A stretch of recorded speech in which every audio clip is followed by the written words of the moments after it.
할렐루야. 우리 수요 복예배 오신 모든 성도님들, 또 영상 함께 하시는 분들 진심으로 환영하고 축복합니다.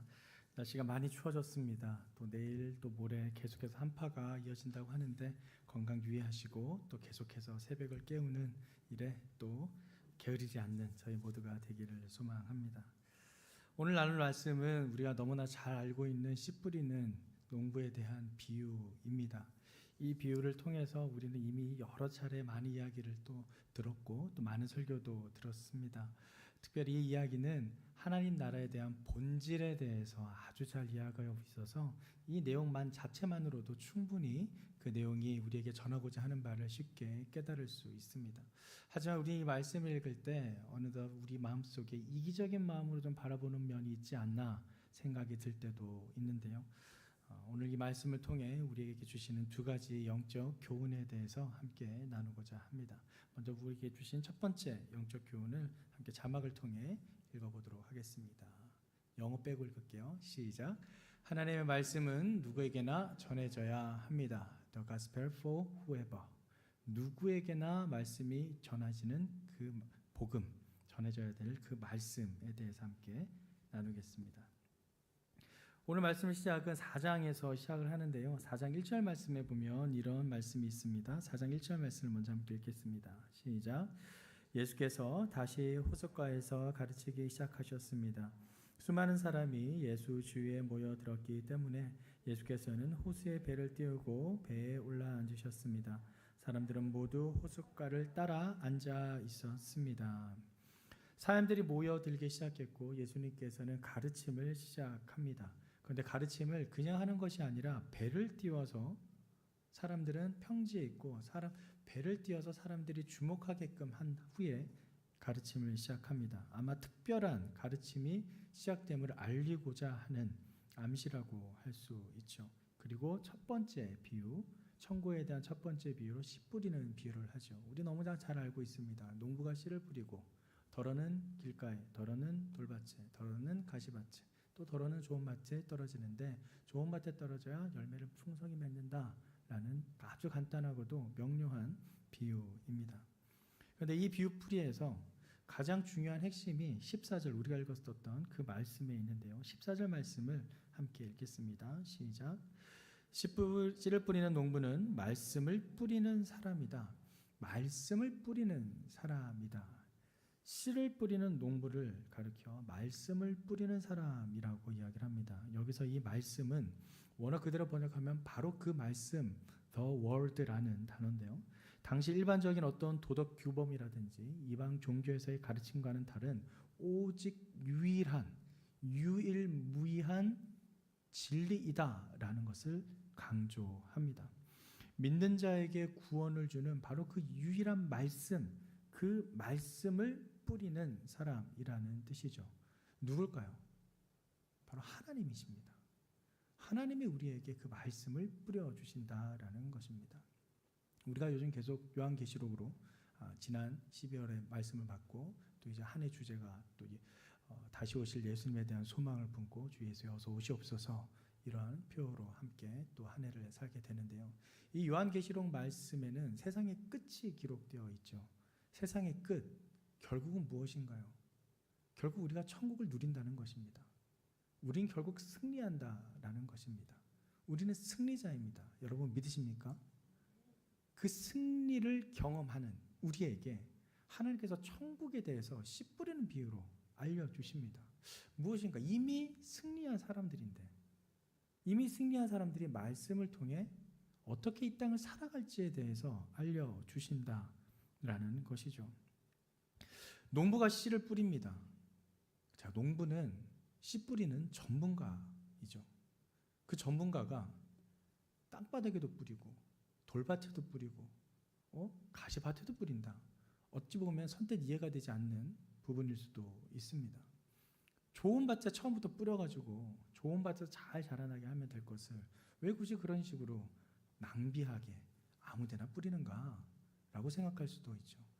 이거는 먼저 이스라엘 지방의 지역적인 특색을 먼저 고려할 필요가 있는데요. 이스라엘에도 평야가 있기는 있습니다. 하지만 대부분의 땅이 아주 척박한 돌밭으로 된 땅들이 많습니다. 사진을 보실까요? 사진에 보면 이스라엘의 밭입니다. 돌이 저렇게 많습니다. 아주 많은 돌들이 있어서 개간하기도 힘들고 농사짓기도 쉽지가 않은 땅입니다. 그런데 지금 이 농부는 그러한 땅일지라도 뿌린다는 겁니다. 그러한 곳에라도 뿌린다는 거죠. 이렇게 팔레스타인 지역에 많은 길가, 돌밭, 가시덤불 이런 옥토뿐만 아니라 이러한 험한 곳에도 이렇게 뿌린다는 것. 그건 무엇인가? 바로 진리의 말씀은 그 대상을 가리지 않고 온전히 전해져야 한다라는 것을 먼저 우리에게 알려주고 있습니다. 디모데후서 2장 9절에는 이렇게 기록하고 있는데요. 제가 읽어드리겠습니다. 그 복음으로 인해 내가 범죄자처럼 사슬에 매이기까지 고난을 당할지라도 하나님의 말씀은 매이지 않는다. 내가 매여 있으면 매여 있지 하나님의 말씀은 결코 매여 있지 않는다라는 것입니다. 누구에게든 전파돼야 된다라는 것이 하나님의 말씀입니다. 무엇인가요? 우리의 마음이 그 말씀을 어떻게 받아들이느냐의 문제이지 하나님께서는 그 누구에게다 사람을 가리지 않고 하나님의 말씀을 지금도 계속해서 전하고 있다라는 사실입니다. 우리가 작년에 사도행전을 계속 보면서 사도 바울의 전도 여행을 살펴보았습니다. 특별히 2차 전도 여행 지역들이 많은 사건들이 있었는데요. 그를 죽이려고 했던 사람들이 계속 데베와 빌라델비아, 데베아, 아겐, 베레아, 아덴까지 막 쫓아와서 죽이려고 했던 모습 기억나시죠? 그리고 결국 아덴에서의 말씀 선포, 우리가 잘 알고 있는 아레오바고 설교를 통해서 그가 철학자들이 많은 그 땅에서 어떻게 말씀을 전했는지도 보았습니다. 그때 어떤 일이 있었나요? 모두에게 전했지만 그 말씀을 듣는 사람은 몇 명이 지나지 않았습니다. 사도행전 17장 32절에서 34절 말씀에 이렇게 기록하고 있죠. 죽은 사람들이 다시 살아난다는 말에 어떤 사람들은 비웃었지만 또 다른 사람들은 우리가 이 이야기에 대해 다시 듣고 싶소라고 말했습니다. 그러자 바울은 그들로부터 나왔습니다. 그때 몇 사람들은 바울을 따르며 믿게 됐습니다. 그 가운데 디오누시오라는 아레오바고 시회의원과 다말이라는 여인과 그 외에 몇 사람이 더 있었습니다. 몇몇 사람이 바울이 전한 말을 들었습니다. 대부분은 죽은 사람이 살아났다고 하면서 흥피치 하면서 그냥 돌아섰습니다. 누구는 듣습니다. 누구는 듣지 않습니다. 우리는 이걸 통해서 듣지 않은 사람들은 길가가 될 수도 있고 듣는 사람들은 또 좋은 밭이 될 수 있고 이렇게 생각할 수도 있습니다. 중요한 것은 어쨌든 하나님께서는 이 말씀을 듣든 듣지 않든 계속해서 말씀을 전하고 계신다라는 사실입니다. 듣는 자들과 상관없이 전해야 할 것, 그것은 바로 가스펠, 하나님의 말씀, 복음이다라는 사실입니다. The gospel for whoever. 하나님의 말씀은 누구에게나 전해져야 합니다. 코로나가 한창이던 시절에 저희가 마스크를 끼고 했었던 생명 살리기 운동이 있었습니다. 혹시 기억하는지 모르겠는데요. 위임 목사님뿐만 아니라 모든 목회자들이 시간을 정해서 로테이션으로 돌아가면서 1인 시위처럼 피켓을 들고 시내로 나갔던 적이 있습니다. 사진 한번 보여주시죠. 기억나시나요? 이렇게 피켓을 들고 생명을 살립시다 하면서 40일 기도 캠페인을 했던 적이 있습니다. 낙태 반대를 하면서 생명 살리기에 동참을 했었던 때죠. 이 피켓 들고 있었을 때 단지 저희는 서 있기만 했습니다. 그런데 이 피켓을 보는 사람들, 수많은 사람들이 시내를 지나갔죠. 누군가는 읽고 누군가는 궁금해하고 누군가는 그냥 무시하고 지나갑니다. 그럼에도 우리는 그렇게 했습니다. 왜 그럴까요? 하나님의 말씀이, 그 진리의 말씀이 선포되는 것처럼 우리는 반드시 전해야 될 것을 전해야 했었기 때문입니다. 사랑하는 성도 여러분, 하나님의 말씀은 사람을 가려서 전하는 것이 아니라 누구에게나 전해야 되는 줄 믿습니다. 저 사람은 저 말씀을 들을 법할 것 같아. 저 사람은 내 이야기를 들을 것 같아. 라는 나의 판단이 아니라 하나님의 말씀을 누구에게나 전해져야 합니다.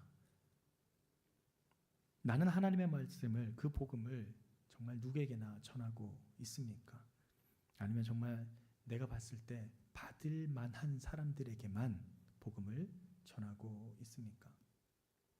제가 신대원에 가기 전에 선교사님께 훈련을 받았던 때가 있습니다. 중국 선교사님께, 중국에서 사역하시는 선교사님께 훈련을 받았는데요. 그분이 저에게 맨 처음에 요구했던 것이 추측하지 말고 상상하지 말고 있는 그대로 받아들이라는 것이었습니다. 그래서 중국 사람이 만약에 바둑알을 갖고 와서 검정색알을 딱 두고 이게 무슨 색깔이냐 물었을 때 당연히 검정색이다. 그런데 그 중국 사람이 아니다, 이건 흰색이다 할 때 넌 어떻게 대답하겠느냐? 당연히 검정색이니까 흰색이라고 가르쳐 줘야죠. 아니다. 검정색도를 가르쳐서 그가 흰색이라고 말하면 있는 그대로 흰색이 맞다고 얘기를 해줘라. 저는 너무나 황당했습니다. 아니 그 틀린 걸 얻다가 왜 그렇게 받아줍니까? 말이 안 됩니다. 그렇게 해라. 도저히 받아들일 수가 없었습니다. 근데 나중에 돼서야 알게 됐습니다. 중국인들의 그 닫혀있던, 단단하게 갇혀있던 마음을 여는데 그렇게 그가 하는 말을 있는 그대로 받아주는 것부터가 시작이었습니다. 그 중국 사람도 그 말을 하는 것이 거짓말이라는 것을 본인도 알고 있습니다. 근데 본인도 알고 있는 거짓말을 이 사람이 들어주네. 내 말을 있는 그대로 받아주네. 거기서 시작한다는 겁니다. 상대방에 대해서 그가 무슨 말을 하든 그가 어떤 마음으로 찾아오든 그 사람 있는 그대로 받아주는 것, 거기에서 복음 전도가 시작된다라는 가르침이었습니다. 저는 그 이후로 정말 많은 분들에게 그렇게 있는 그대로의 모습을 바라보기 위해서 많은 노력을 했습니다. 나의 선입견과 나의 편견을 가지고 바라보는 것이 아니라 있는 그대로의 그분의 모습, 그 사람의 상대방의 모습을 보려고 노력을 많이 했습니다. 그런데도 힘듭니다. 어렵습니다. 내가 가지고 있는 자라온 환경과 배경으로 인한 편견들이 이미 내 마음속에 너무 많았기 때문에 쉽지 않았습니다. 오늘 말씀을 묵상하면서도 마찬가지입니다. 하나님의 말씀은 모두에게나 전해져야 된다라는 말을 전하고 있는 저조차도 사실 복음을 전하기가 쉽지 않습니다. 사람을 가립니다. 저 사람은 들을 것 같다. 저 사람은 좀 깨달을 것 같다. 사실 신방을 할 때도 마찬가지입니다. 이만큼의 얘기를 준비해 가도 이만큼만 할까? 요만큼만 할까? 이만큼 다 해버릴까? 쉽지가 않습니다. 스스로도 이미 제 스스로도 그런 판단과 나름대로의 평가를 하면서 사람들을 바라보는 제 모습을 봅니다. 하지만 분명한 것은 하나님의 말씀은 반드시 누구에게나 전해져야 한다라는 사실입니다. 사랑하는 성도 여러분, 나의 편견과 나의 선입견이 아닌 진정 하나님의 말씀을 전하기 위해 모든 이에게 복음을 전하는 저와 여러분의 삶이 되기를 주님의 이름으로 축원합니다. 두 번째 영적 교훈을 함께 살펴보겠습니다. 두 번째 영적 교훈 함께 읽어볼까요? 시작. 하나님의 말씀은 무엇이든 전해져야 합니다. Whatever the gospel. 하나님의 말씀은 무엇이든지 전해져야 합니다. 오늘 우리가 읽었던 씨 뿌리는 농부 비유의 풀이를 하나하나 보도록 하겠습니다. 먼저 15절 말씀을 함께 읽겠습니다. 시작. 말씀이 길가에 부러졌다는 것은 이런 사람을 두고 하는 말이다. 그들은 말씀을 듣기는 하지만 곧 사탄이 와서 그들 안에 뿌려진 말씀을 가로채 간다. 길가에 뿌려진 말씀. 길가는 어떤가요? 좋은 땅에 비해서 길가는 단단합니다. 많은 사람들이 그 땅을 밟고 다녔기 때문에 단단하게 굳어 있습니다. 뭔가를 떨어뜨려도 튕겨져 나가지 그 속으로 들어가지를 못합니다. 그게 길가입니다. 이렇게 단단한 상태의 길, 바로 우리의 닫혀있는 마음을 뜻합니다. 말씀의 씨앗을 품을 수가 없습니다. 단단하게 닫혀있기 때문입니다. 그 단단히 닫혀있는 이유가 무엇일까요? 수많은 사람들이 길가를 밟고 지나갔던 것처럼 그 마음에 수많은 사람들로부터 그 환경으로부터 받았던 아픔과 상처들이 쌓여 있기 때문입니다. 그러한 마음의 표피가 단단해져서 더 이상 그 누구에게도 마음을 열지 않는 것이죠. 상처와 두려움으로 인해 그 마음이 굳게 닫힌 것입니다. 그런데도 하나님은 그러한 길가에도 말씀을 뿌립니다. 콘크리트에서 싹이 돋아나는 거 보신 적 있습니까? 있으시죠? 참 생명력이 대단하다라는 생각을 많이 합니다. 가끔 시멘트 바닥에서도 잡초가 뚫고 자라나는 것을 볼 수 있습니다. 아무리 단단한 땅이라도 생명은 뚫고 나오는 그런 모습을 우리는 확인할 수 있습니다. 이 단단하게 굳어진 마음, 그 마음도 마찬가지입니다. 많은 사람들로 또는 사회적인 환경으로 상황으로 인해서 마음이 닫혀 있고 단단해졌을지라도 그 마음에 틈이 생기면 그 마음 가운데 생명이 싹이 날 수도 있습니다. 근데 그 틈은 어떻게 생기게 될까요? 바로 고난입니다. 바로 고통입니다. 시련입니다. 우리를 연단하시고자 하는 하나님의 계획 안에 있는 많은 어려움들입니다. 그것이 때로는 나에게 상처를 주고 아픔을 줘 나의 마음을 닫게 할 수도 있지만 오히려 때로는 그것이 나의 그 단단한 마음의 틈을 만들어서 하나님의 말씀을 듣게끔 하는 통로가 되기도 합니다. 길가에 뿌려지는 말씀, 결코 땅바닥에 뿌리 내리지 못하고 튕겨져 나가버리지만 때로는 그 틈바구니 속에서 작은 미세한 틈 속에 떨어져 그 마음 속에 하나님이 주신 생명의 싹이 자랄 수도 있습니다.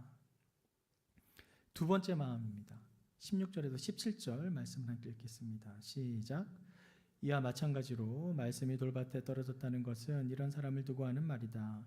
그들은 말씀을 듣고 기뻐하며 즉시 받아들이지만 뿌리가 없어서 오래가지 못하고 그 말씀 때문에 고난이나 핍박이 오면 곧 넘어진다. 돌밭. 말씀의 씨앗을 받기는 받습니다.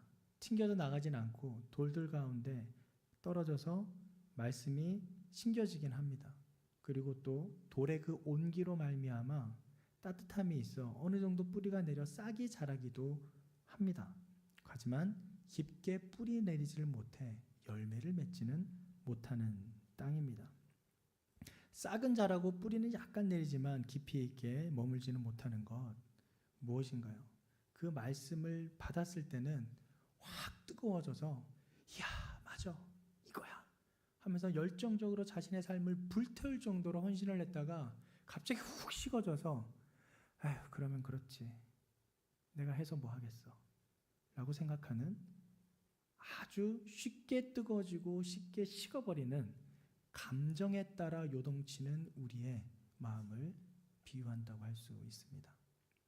때로는 이런 돌들이 그 각 사람이 가지고 있는 세계관, 가치관을 이야기할 수도 있습니다.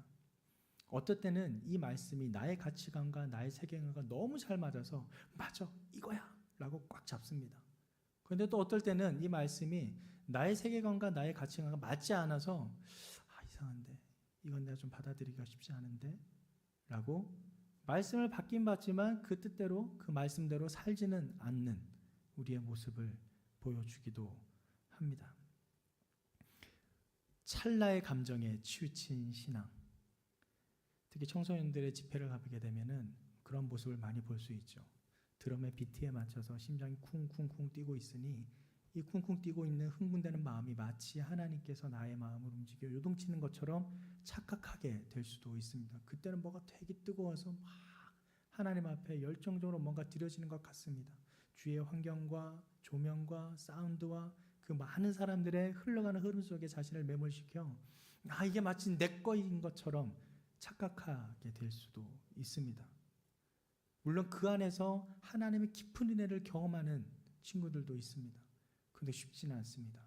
그렇게 막 뜨거워졌다가 이제 그 집회가 끝나고 잠잠히 하나님께 있을 때 혼자 있을 때 다시 확 식어져 버리는 자신의 신앙을 확인할 때도 있죠. 그러한 군중 심리에 의한 신앙, 그러한 감정으로 말미암는 신앙, 그러한 신앙이 돌밭에 떨어진 씨앗을 상징한다고 볼 수 있습니다. 하지만 이러한 돌과 같이 굳어진 마음을 하나님께서는 분명 우리에게 부드러운 마음으로 바꿔주신다 말씀해 주셨습니다. 에스겔에 기록되어 있는 말씀인데요. 에스겔 36장 26절 말씀을 함께 읽겠습니다. 시작. 내가 너희에게 새로운 마음을 주고 너희 안에 새로운 영을 줄 것이다. 내가 너희 육신으로부터 돌과 같이 굳은 마음을 없애고 너희에게 살처럼 부드러운 마음을 줄 것이다. 누가 그렇게 한다고요? 하나님께서 하신답니다. 말씀을 뿌린 자가 누구라고요? 하나님이십니다. 돌같이 굳은 저희의 마음을 부드럽게 하시는 분이 누구시라고요? 하나님이십니다. 내가 하는 게 아니라 하나님이 하십니다. 기억하십시오. 지금 우리가 읽고 있는 이 씨 뿌리는 비유는 이미 계시록을 통해 우리에게 주신 승리자 되신 하나님께서 승리의 삶을 살 우리가 이 땅에서 겪어야 할 삶의 과정 중에 겪게 되는 이야기를 우리에게 알려주고 계십니다. 하나님께서 그렇게 이끌어 가신다라는 것이죠. 세 번째 마음을 함께 보도록 하겠습니다. 세 번째 18절, 19절 말씀입니다. 시작. 또 다른 사람들은 말씀이 가시밭에 떨어진 것과 같아서 그들은 말씀을 듣기는 하지만 이 세상의 걱정, 돈의 유혹, 그 밖에 다른 많은 욕심이 들어와 말씀의 기운을 막고 열매를 맺지 못하게 한다. 가시밭에 떨어졌습니다. 가시밭에 떨어졌다는 것은 가시라는 그 식물이 자랄 만큼 땅은 좋은 땅이란 것입니다. 좋은 땅에 떨어졌습니다. 그런데 그 가시밭이 가시덤불들이 그 좋은 땅의 영양분을 다 뺏어가서 그 씨앗으로 가야 될 영양분이 없어서 씨앗이 뿌리를 내리고 자라지만 열매를 맺기까지에는 영양분이 부족하게 된다는 겁니다. 왜냐? 그 가시밭이 좋은 밭의 땅의 영양을 다 가져가기 때문이죠. 이 가시밭은 무엇을 상징하는가? 말씀을 듣고도 세상에 보이는 좋은 것들, 세상에 추구하는 바들을 여전히 놓지 못하고 말씀의 열매를 맺는 것이 아니라 여전히 세상의 열매를 쫓아 살아가는 사람들을 비유합니다. 뿌리도 내리고 싹도 자랐지만 가시덤불과 함께 자라는 바람에 열매를 맺지 못하게 됩니다. 무엇인가요? 삶의 우선순위가 바뀌어 있는 신앙을 뜻합니다.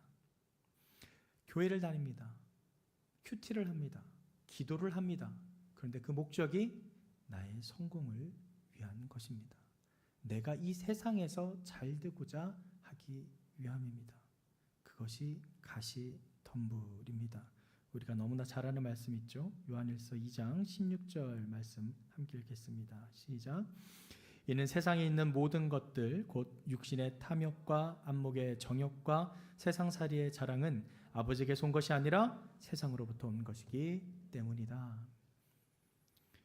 육신의 탐욕, 안목의 정욕, 세상살이의 자랑, 하나님께서 주신 것이 아니라 세상으로부터 온 것입니다. 하나님께서는 우리에게 씨를 뿌려 주셨지 이러한 것들을 주시지 않았습니다. 우리가 찾아가는 겁니다. 뿌려진 말씀을 붙잡는 게 아니라 우리가 바라보고 눈에 좋아 보이는 것을 쫓아가는 겁니다. 제가 늘 말씀드리지만 인간은 악합니다. 악합니다. 너무나 악합니다. 그래서 악한 생각밖에 할 수 없습니다. 그런데 우리에게 조금이라도 좋은 생각이 있다면 그것은 하나님께서 주신 것입니다. 여러분이 이 자리에 교회에 나와 예배 시간에 앉아 있는 것 하나님이 주신 생각입니다. 여러분은 여러분의 발을 들고 손을 들고 옷을 갈아입고 이 자리에 나와 있다고 생각하겠지만 그 실상은 여러분이 그렇게 하게끔 여러분의 마음을 움직여 주시고 마음을 이끌어 주신 하나님께서 여러분을 이 자리로 인도하셨다라는 사실입니다. 그렇기 때문에 우리가 악한 생각에 머물러 있는 것은 우리의 잘못입니다. 이 악한 생각에 머물러 있지 않기를 우리는 기도해야 합니다. 지금 이 세 가지의 마음, 이제 마지막이 이제 좋은 땅인데요. 당연히 좋은 땅은 열매가 잘 자라겠죠. 30배, 60배, 100배 열매를 맺게 되죠. 그 좋은 땅, 우리가 마땅히 추구해야 할 땅입니다. 자, 그러면 이 네 가지의 마음이 누구에게는 좋은 마음만 있고 누구에게는 가시밭의 마음만 있고 그런 걸까요? 사진을 한번 보여주시죠. 네 개의 마음이 있습니다. 돌밭, 길밭, 가시밭, 그리고 좋은 밭. 좋은 밭만 웃고 있네요. 그럼 저 사람은 정말 복받은 사람이구나. 저 사람은 왜 저렇게 가시밭에만 있는 거야? 저 사람은 돌밭에만 있는 거야? 그런 것일까요? 결코 그렇지 않습니다. 다음 사진 보여주시죠. 이 네 개의 마음은 우리 한 사람에 있는 마음입니다. 내 마음이 돌밭이 됐다가 길가가 됐다가 가시밭이 됐다가 또다시 좋은 밭이 됐다가 왔다 갔다 합니다. 왜 그럴까요? 우리가 악하기 때문입니다. 아까 전에 길가에 대한 이야기를 하면서 그 틈이 벌어질 때 생명이 솟아나온다 그랬잖아요. 그 틈이 벌어져서 생명이 솟아나게끔 하시는 분은 누군가요? 하나님이십니다. 하나님이 씨를 뿌리시고 그 뿌린 씨가 자랄 수 있도록 길가에 틈이 생기게 해서 생명이 솟아나오게 하시는 건 하나님이 하십니다. 그런데 우리는 착각을 합니다. 내가 하나님의 말씀을 받아서 내가 이제 좋은 마음이 되는 것 같아. No. 우리는 악합니다.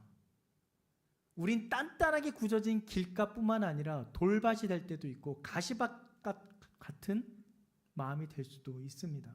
그런 마음에 하나님께서 씨를 계속해서 뿌려주셔서 우리의 마음을 돌이 아닌 부드러운 마음으로 바꿔주시고 그 길가 같은 곳에 틈을 내서 생명이 솟아나게 하시고 가시밭과도 같은 그 땅에 열매가 맺히게끔 우리의 시선을 계속 하나님을 향하게 하라고 계속 우리에게 사인을 보내주십니다. 그래서 호세아 10장 12절에는 이렇게 기록하고 있는데요.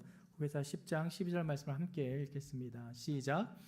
내 스스로 의의 씨앗을 심고 인의 열매를 거두며 묵은 땅을 잘 갈아라. 지금이 여호와를 찾을 때다. 마침내 그분이 와서 의의 비를 너희에게 내릴 것이다.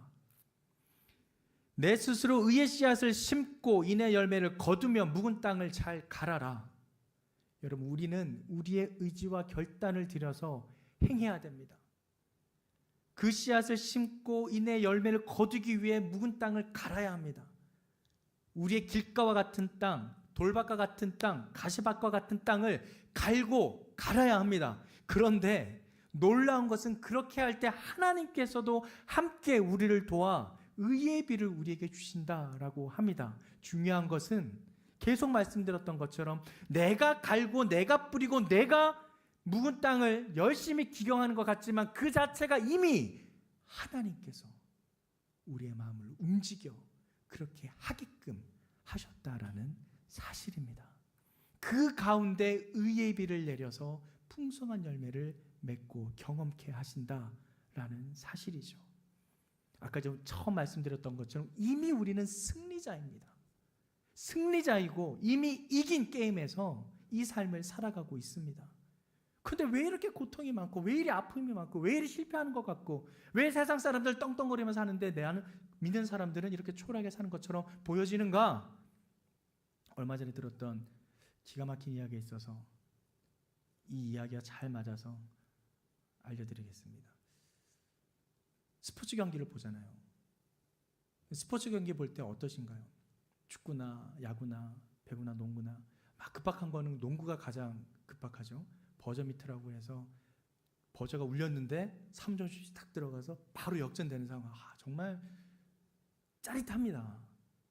정말 다 질 것 같은 경기가 그 1점 차로 승리로 바뀌는, 상대방에서는 다 이겼다고 생각했는데 순간 휙 던진 공이 버저가 삐 울렸는데 딱 들어가는 바람에 역전돼 버리는, 정말 끝을 알 수 없는 긴박한 그러한 경기. 그런데 이 경기의 결과를 알고 그 경기 내용을 본다면 어떨까요? 이겼다는 걸 알고 있어요. 그런데 계속 지고 있는 거예요, 경기 중에는. 그런데 이겼다는 건 알고 있어요. 아니야, 이길 거야. 이긴다 그랬어. 신문에서 이겼어. 그런데 경기 내용은 계속 지고 있어요. 시간이 다 돼가요. 마음은 어때요? 불안하고 초조할 수 있습니다. 뭐지? 이긴다 했는데? 분명히 이겼는데? 신문에서 이겼다 했는데? 모양새는 질 꼴인데? 근데 그 역전되는 상황, 몇 초 만에 역전되어서 이기게 될 때 어떨까요? 사랑하는 성도 여러분, 우리의 삶이 그런 줄 믿습니다. 내 눈에 보기에는 내 지금 상황은 정말 다 죽어가고 질 것 같은 상황이지만 결국 우리는 승리하게 돼 있는 줄 믿습니다. 계시록의 메시지는 바로 그거예요. 지금 오늘 우리에게 주신 이 농부가 씨를 뿌리는 이 상황도 마찬가지입니다.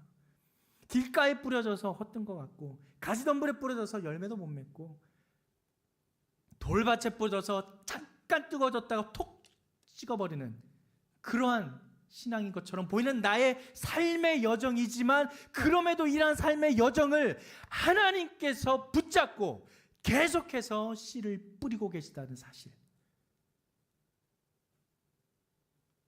14절 말씀 다시 한번 읽어볼까요? 오늘 보면 14절 함께 읽겠습니다. 시작. 씨를 뿌리는 농부는 말씀을 뿌리는 사람이다. 하나님께서 지금도 여러분의 마음 가운데, 저의 마음 가운데 씨를 뿌리고 계시는 줄 믿습니다.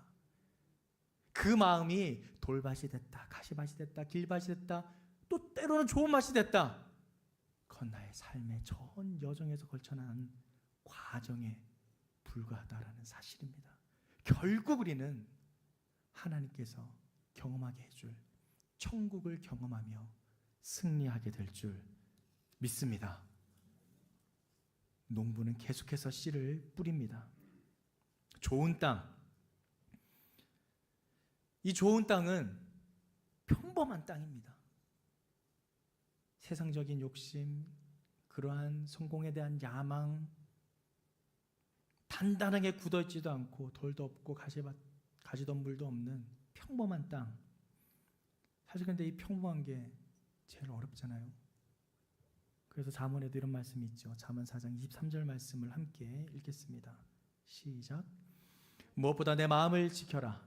내 마음에서 생명의 샘이 흘러나오기 때문이다. 내 마음을 지킨다는 것, 바로 이 길가와 같이 단단해지지 않고 돌밭과 같이 돌로 가득 채워서 내 생각으로만 가득 차지 아니하고, 가시덤불이 있는 밭같이 세상의 재리와 이익과 탐욕 속에 빠지지 않고 평범하게 평온하게 내 마음을 있는 그대로 지키는 것, 그것이 하나님께서 우리에게 바라는 이 땅에서 우리가 경험할 수 있는 천국인 줄 믿습니다. 이미 우리는 승리했습니다. 옆에 계신 분들께 이렇게 선포하시죠. 당신이 이미 천국을 경험하는 승리자이십니다. 믿으십니까? 믿으십니까? 믿는 자는 그 천국이 이미 임한 줄 믿습니다. 제가 신대원에서 파트 사역을 시작할 때 고민이 많았습니다. 사실 저는 공부를 하고 싶었어요. 계속해서 신학 공부를 해서 그냥 공부 쪽으로만 성경 공부를 계속하고 싶은 마음이 있어 사역에 대한 생각은 전혀 없었습니다. 그런데 계속해서 하나님 보내주는 사인이 있는 거예요.